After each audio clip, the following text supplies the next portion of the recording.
하나님이 신명기를 통해서 우리에게 목표하시는 삶이 무엇입니까?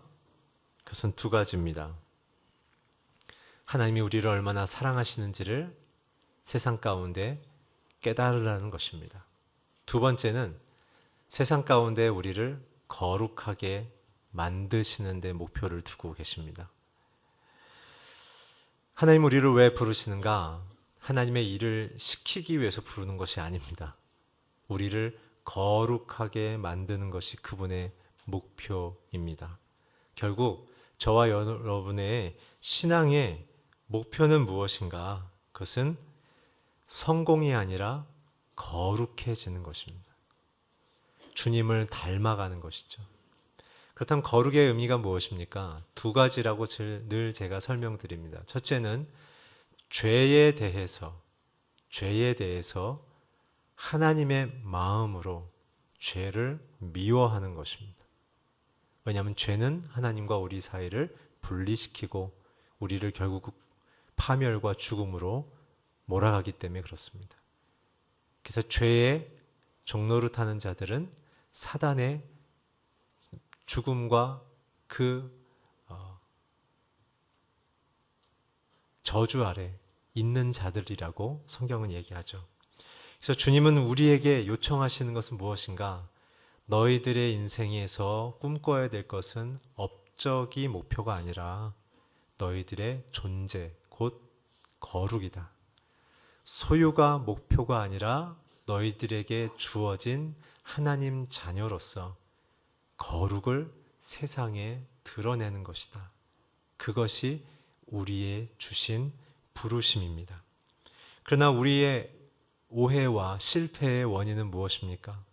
오늘 잠시 후에 본문을 읽겠지만 나는 예수를 믿음으로 다른 사람보다 우월해졌고 우월해지는 것이 하나님의 은총이자 하나님의 능력을 입은 자라는 자기 연민적인 자기 우월감에 도취된 신앙이 결국 우리를 하나님으로부터 멀어지게 만든다는 것이죠. 우리의 목표는 우리의 부르심은 거룩입니다.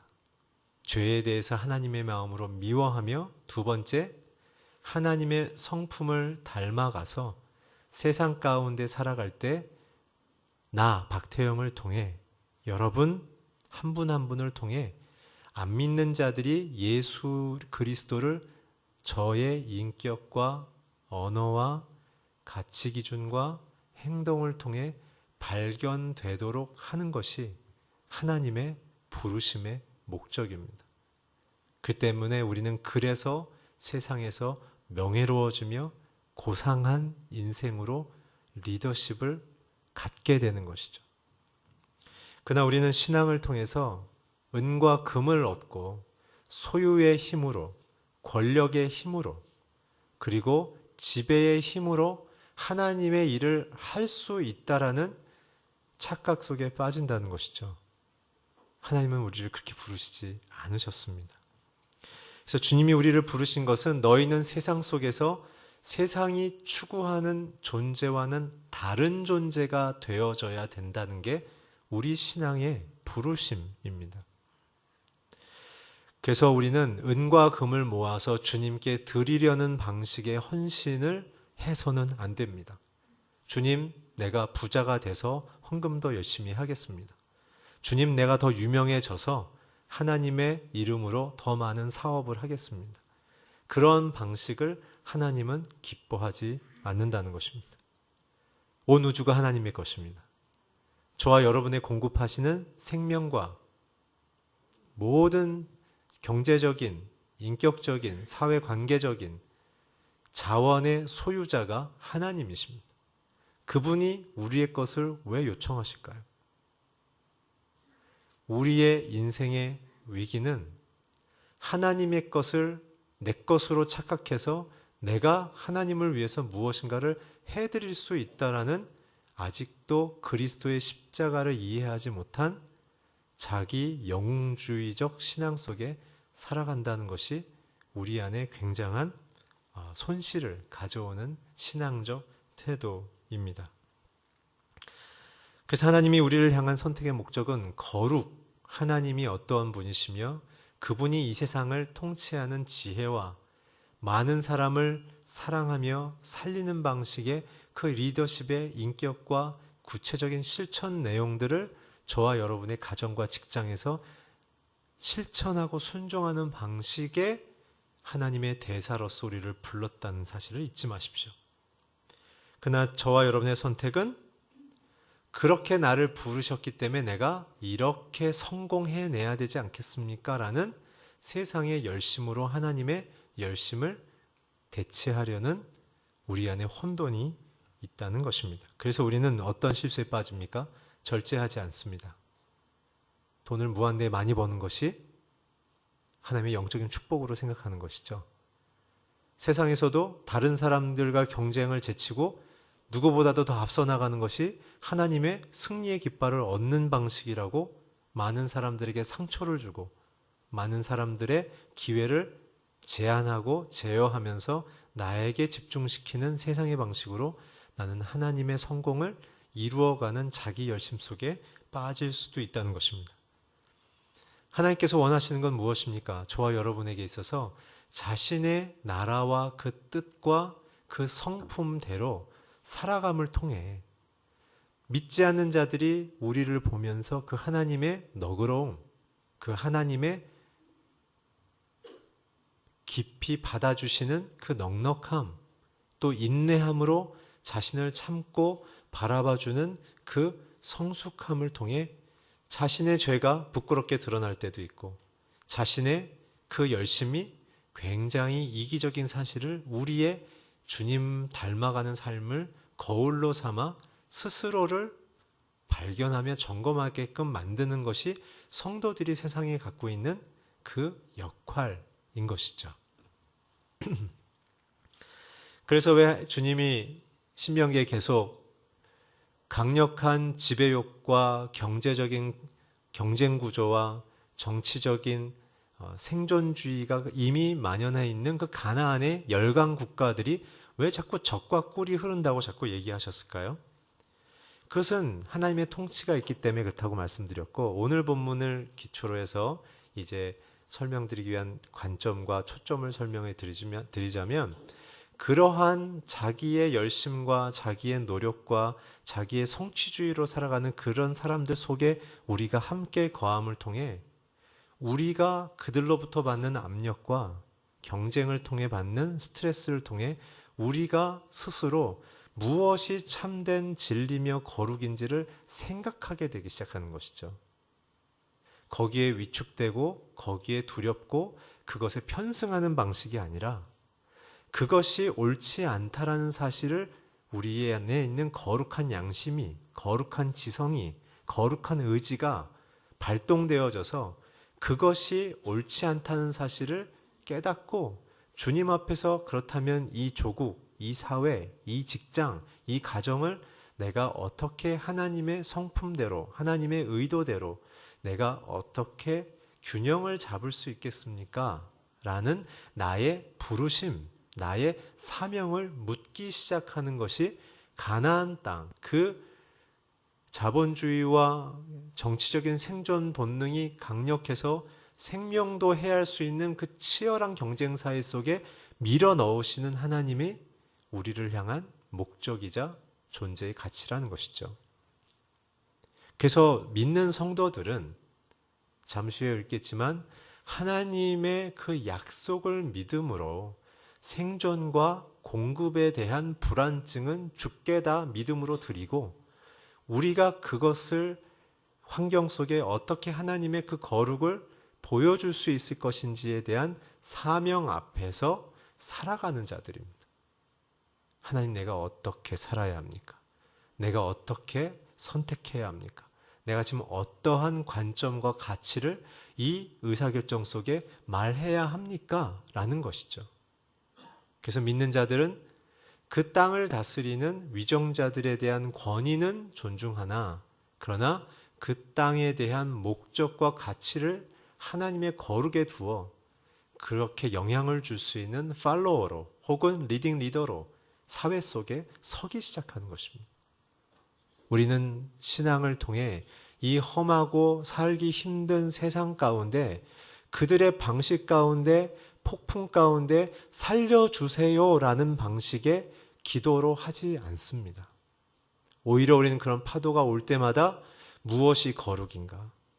하나님을 잃어버린 세대에 이 요동하며 고통하는 세대의 현실이 어떤 것인지를 가슴 아파하며 그들의 영혼을 불쌍히 여겨 어떻게 하면 하나님의 가치와 그 거룩이 저들 안으로 흘러 들어갈 수 있을 것인가에 그 예수의 심경으로 돌아가야 되는 것이죠.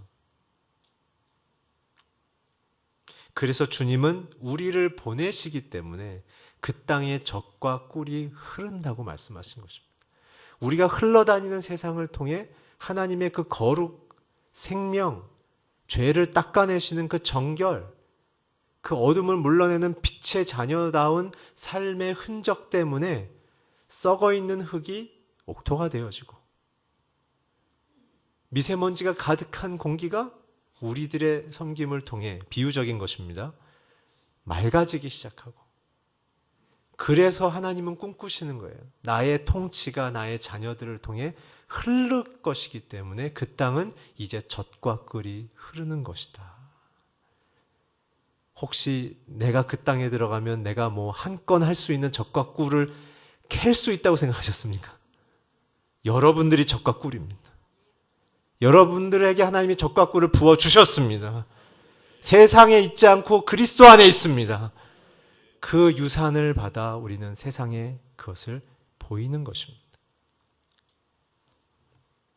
그래서 기억하십시오. 지난주의 설교에 그래서 주님이 강조하신 것입니다. 나를 사랑하는 것이 세상을 승리하는 것이다. 왜요? 젖과 꿀, 곧 만복의 근원이 하나님이시기 때문에.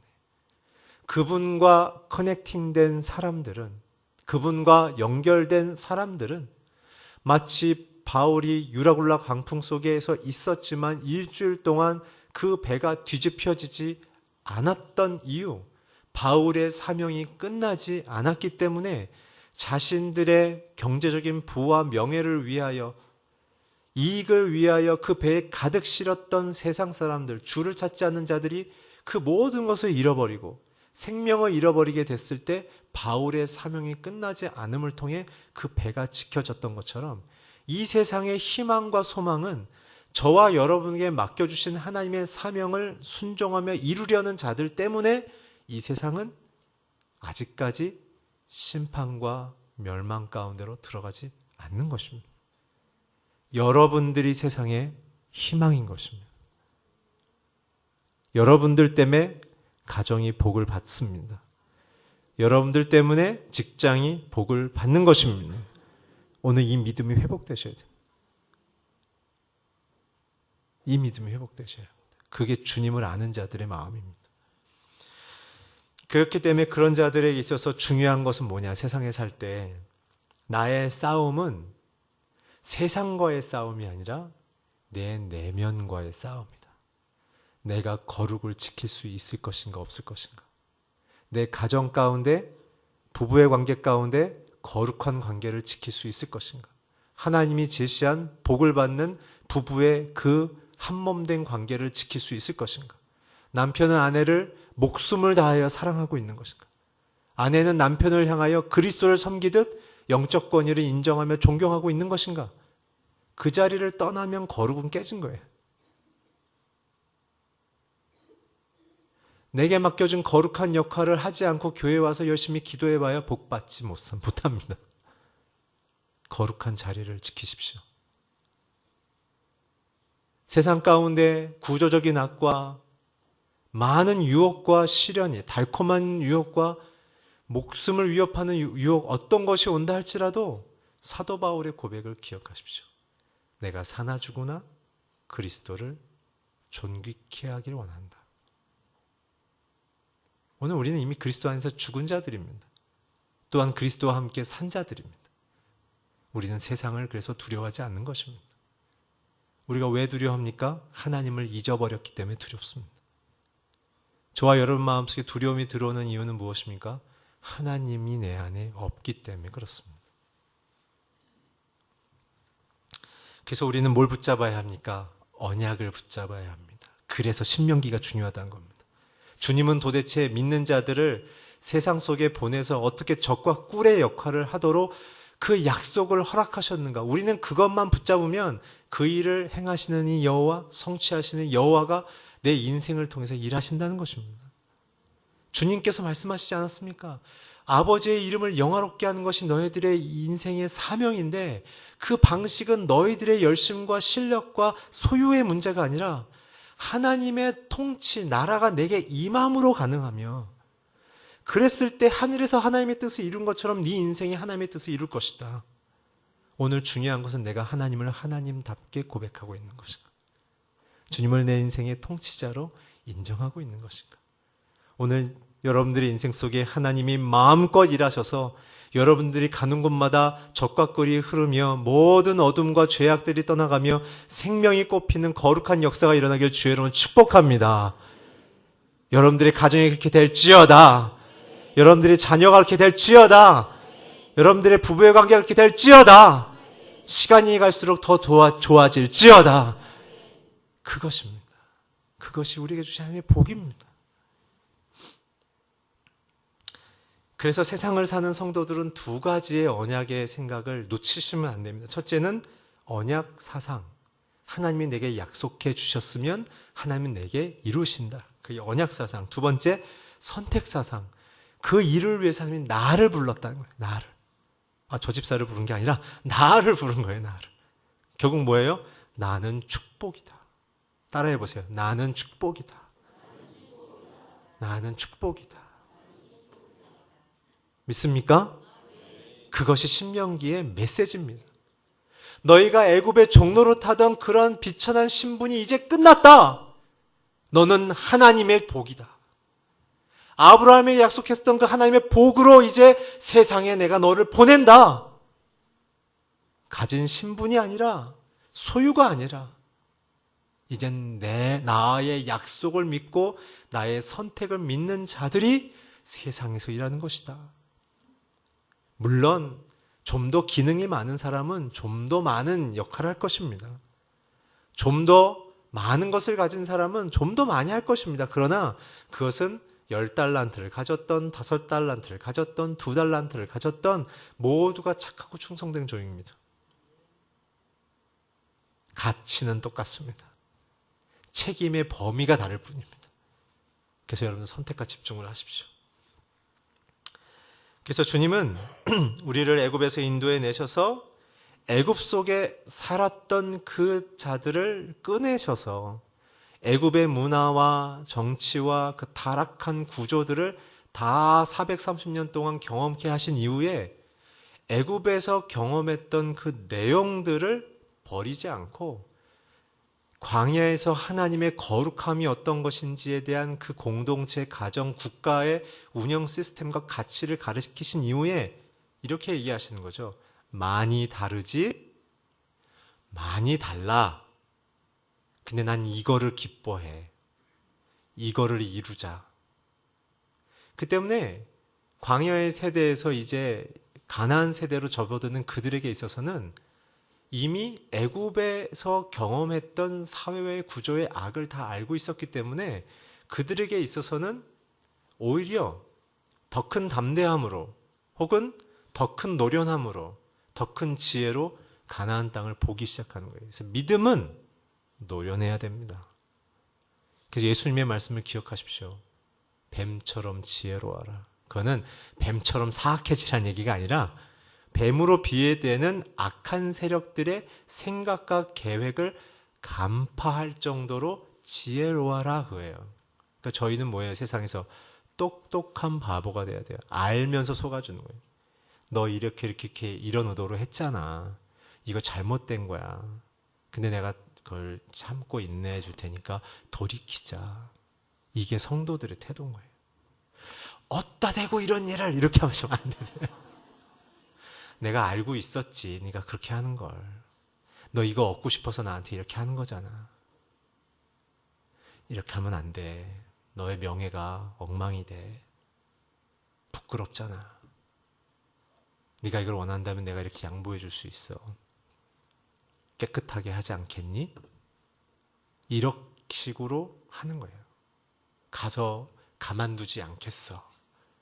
예수의 이름으로. 그건 예수의 이름이 아니라 자기의 이름으로 해요. 자기의 혈기로 가로치고. 아니에요. 예수의 이름이라면 알면서 당해주는 거예요. 그리고 진리를 한번 딱 외쳐주는 거죠. 네 남편이 없네? 이런 식으로. 6명이나 있었지만 넌 진짜 남편이 없구나. 너 목마르지. 그 영혼의 깊이에 그 아픔을 발견하고 같이 공감해주는 방식인 것이죠. 성도들은 그렇게 가는 거예요. 그래서 그걸 다 알지만 그것을 품는 거예요. 더 어른스러운 것이죠. 그러고 나서는 어떻게 해요? 그 자가 받아들이든 받아들이지 않든 하나님 앞에서 하나님의 거룩한 통치와 그 회복의 사랑의 메시지를 보여주고 말해주고 내가 거기에 입각해서 행동하기로 결정하는 것이죠.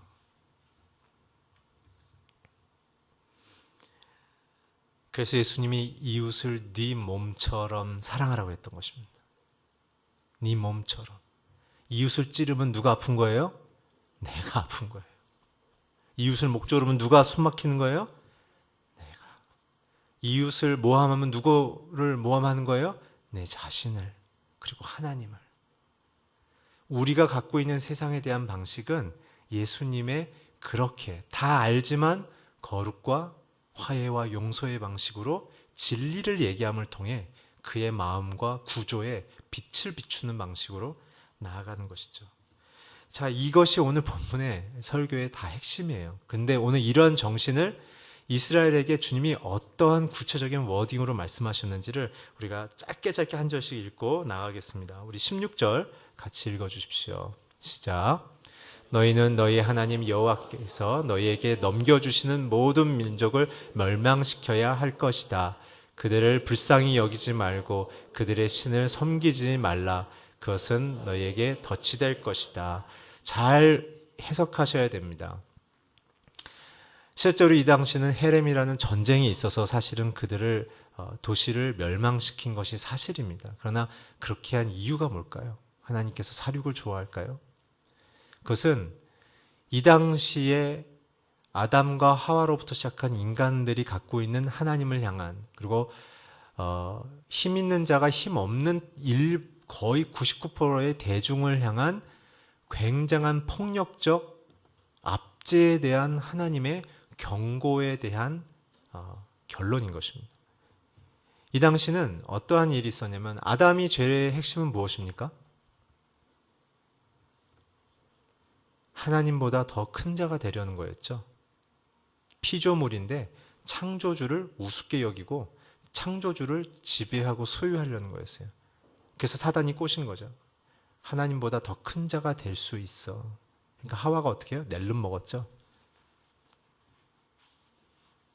그것이 우리 죄의 핵심이에요. 우리 죄의 핵심은 하나님을 창조주, 내 인생의 선하신 결정권자로 인정하지 않고 내 마음대로 하나님처럼 내 인생을 결정해서 그 결정에 쓴 잔을 마시며 사는 게 인생의 번뇌요 고뇌인 것입니다. 그것이 전도서와 잠언과 골로새서에 나오는 이야기들이에요.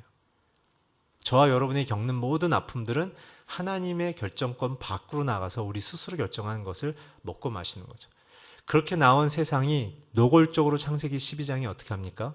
우리의 이름을 하나님의 이름보다 세상에 더 높이 올리자라는 캐치프레이즈로 단일 정부를 수립하려고 노력하죠. 그래서 그 상징으로 바벨탑을 쌓죠.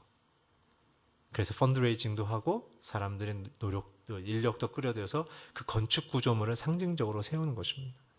그래서 하나님이 그걸 흩어버린 거죠. 피조물의 징계를 그 자리에서 하지 않고 한 번 더 유예 기간을 주기 위해서 그들에게 흩어버립니다. 그 다음에 어떤 일이 있습니까? 대도시들이 만들어지죠. 하나님의 보호하심 대신 자신들의 시스템으로서 스스로의 생명을 보호하고 유지하며 생존을 보장받기 위한 대도시의 메가시티의 시스템들을 만들기 시작합니다. 그 핵심의 내용은 무엇입니까? 제가 여러 번 말씀드렸어요. 인신공양이고 그 다음에 성적인 문화가 두 가지가 초대부터 지금까지의 메가시티를 움직이며 폭력성을 해소하는 방식의 어두움의 시스템들이죠. 에녹성이 그랬고, 에녹시티가 그랬고, 그 다음에 소돔 고모라 시티가 그랬고, 그 다음에 신명기에 나오는 가나안 땅에 펼쳐진 70개의 국가가 왕이 국민들을 다스리는 방식이 모든 집에 장남이 11살 될 때까지 어떤 노동도 시키지 않다가 11살이 되면 자신 앞으로 다 데리고 와서 자신에게 인신공양을 시켰습니다. 산채로 배를 갈라서 심장을 손으로 꺼냈어요, 왕이. 그 11살짜리 남자애들을 전부 다. 그리고 그것을 불에다 던짐을 통해 그 아이의 죽음을 통해 각 가정이 생명을 연장받으며 번영을 이룰 것을 자기가 약속합니다.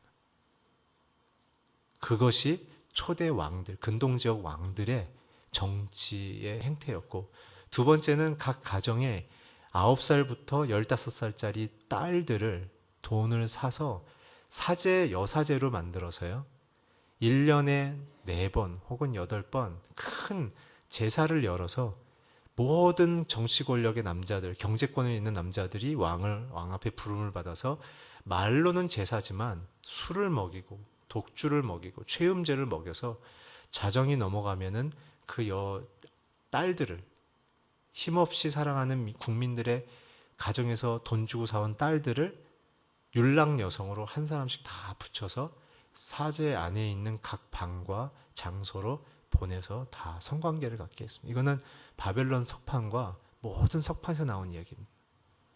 그걸 보면 여러분, 하나님이 어떤 마음이 들겠어요? 그래서 하나님께서 아브라함에게 뭐라고 했습니까? 소돔 고모라를 얘기할 때, 내가 여러 번 내 천사들을 그 땅에 보내서 하지 말라고 얘기했지만 저들이 듣지 않았다. 내가 이제 진멸한다. 하나님 기분 나빠서 가만히 있다가 확 치는 분이 아니에요.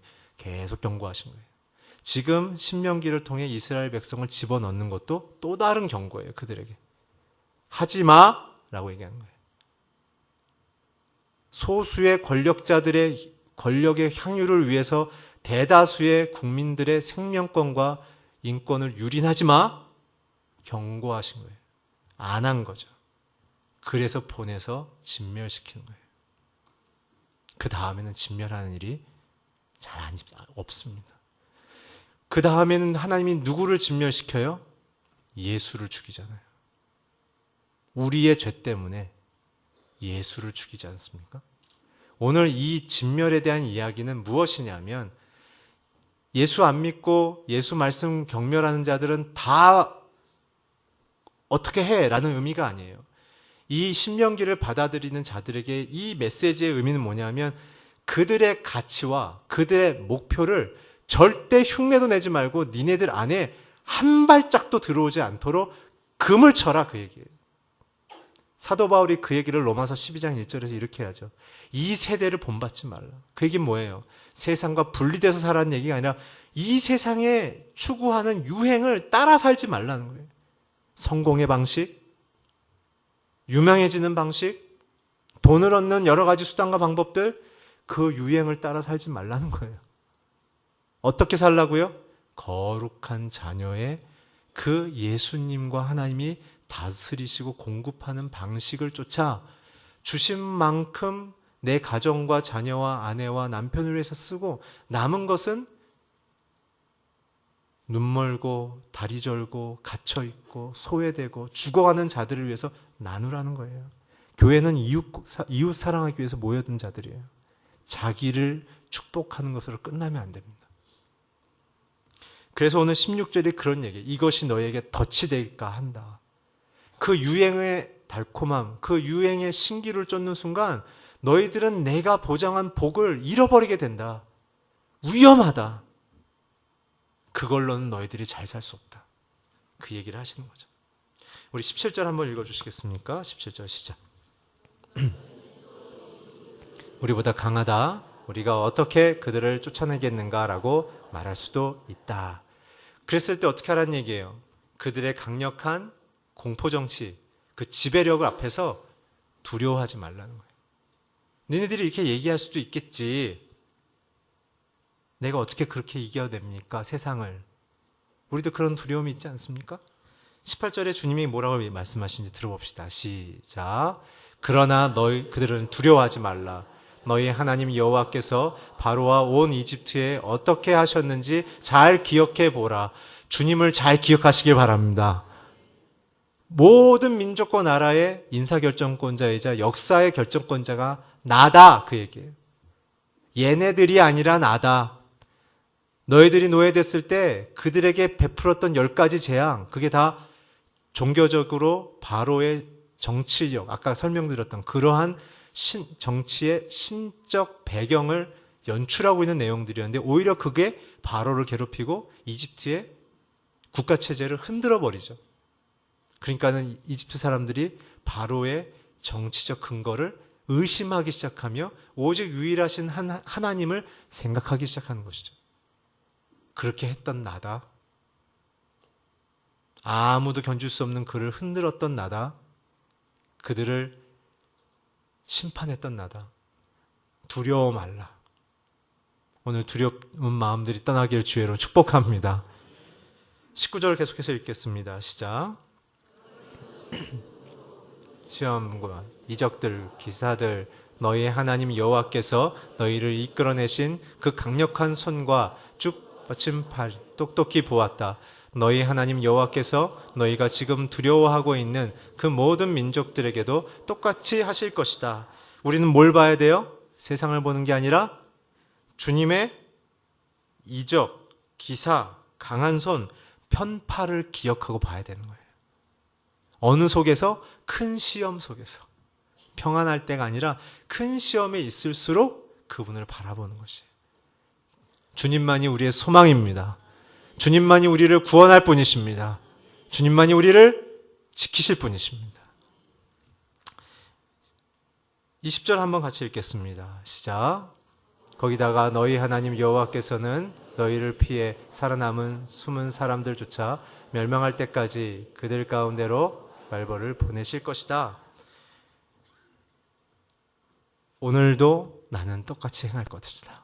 그리고 너희들이 두려워하는 그 세상의 핵심부에 작은 말벌을 보내서 나는 그들을 심판할 것이다. 작은 힘으로 큰 세상의 힘을 나는 심판한다. 진짜 강한 여호와죠. 21절 한번 같이 읽겠습니다. 시작. 두려워하지 말라. 너희 가운데서 계시는 너희 하나님 여호와께서는 크고 놀라운 하나님이시다. 두려워하지 말라는 거예요. 뭘 보라는 거예요? 저와 여러분 안에 함께 하시는 크신 하나님. 오늘 하나님이 크신 분이심을 여러분들이 날마다 경험하길 주의 이름으로 축복합니다. 하나님은 내 안에 갇혀 계신 분이 아니라 내 안에 계시는 큰 분이에요. 큰 분이지만 내 안에 왜 들어오셨을까요? 나를 사랑하니까. 나를 거룩하게 만들어서 세상 가운데 명예로운 아들과 딸로 만들기 원하시니까. 그것이죠. 그렇다면 우리의 전략은 뭐가 될까요? 22절부터 24절 같이 읽어주십시오. 시작. 너희 하나님 여호와께서는 너희 앞에서 저 민족들을 차츰차츰 쫓아낼 것이다. 너희는 그들 모두를 한 번에 제거하려고 하지 말라. 들짐승들이 너희 주변에 들끓을지 모르니 말이다. 그러나 너희 하나님 여호와께서는 그들을 너희에게 넘겨주셔서 그들이 멸망할 때까지 큰 혼란에 빠뜨리실 것이다. 그분이 그들의 너희 손에 넘겨주실 것이고 너희는 그들의 이름을 하늘 아래서 완전히 없애버릴 것이다. 어느 누구도 너희에게 대항해 들고 일어날 수 없으며 너희는 그들을 멸망시킬 것이다. 이 부분 잘 보셔야 돼요. 막 내가 뭔가 굉장히 커진 것 같죠? 그렇게 보는 구절이 아니에요. 뭐냐면 우리의 우월감으로 일하는 것이 아니라 하나님의 일하심으로 우리는 승리한다. 우리의 우월감으로 일하는 것이 아니라 하나님이 일하심으로 우리는 승리한다는 것이에요. 그러니까 여러분들이 판단하고 행동하고 결정하는 것 때문에 여러분들이 잘 될 거라고 생각하시면 안 돼요. 하나님이 내게 뭘 이루기를 원하시는지를 여쭈셔야 돼요. 그리고 이 속에서 거룩한 아들과 딸로 내가 무엇을 목표로 삼아야 될 것인지를 하나님 앞에서 여쭙고 그 인도함 속에 걸어가야 앞서 행하시는 하나님이 우리의 인생 가운데 일하시는 것입니다. 오늘 주님보다 성령보다 앞서지 말며 우리의 인생을 이끄시는 선한 목자이신 그 능력 가운데 승리하기를 주의 이름으로 축복합니다. 그것이 우리를 향한 주님의 소망인 것입니다. 오늘 주님은 우리를 세상에 이렇게 보내셔서 우리를 그렇게 거룩한 아들과 딸로 이렇게 승리하길 원하십니다. 어디 안에서요? 하나님 안에서. 하나님 안에서. 오늘 그분의 거룩한 자녀로서 그분 안에서 우리는 승리하는 것입니다. 모든 민족과 나라와 열방을 통치하시는 여호와, 우리는 세상을 두려워하는 것이 아니라 그분을 경외함으로 우리에게 주신 직장과 가정과 관계를 통하여 그분의 거룩한 성품과 죄 가운데 하나님의 순결을 선포하는 아름다운 향기나는 거룩한 존경받는 생명을 전하는 거룩한 인생이 되기를 주의 이름으로 축원합니다. 기도하겠습니다. 하나님, 우리를 이렇게 아름답게 불러주셔서 감사합니다. 우리의 현실 속에 있는 모든 고통과 시련들은 우리 안에 참된 거룩이 무엇인가를 찾아가게 하는 하나님 과정임을 오늘 깨달았사오니 우리 안에 주의 뜻을 의지하며 하나님보다 성령보다 앞서지 않음을 통해 주께서 내게 이루고 베푸시기 원하는 그 아름다운 복들을 소망하며 하나님 내가 그것을 누리게 하여 주시옵소서. 각 가정과 직장 가운데 내가 있음을 통하여 주님의 평화와 복이 흘러넘칠 줄 믿사오니 하나님 내게 역사하여 주시옵소서. 예수 그리스도의 이름으로 기도했습니다. 아멘.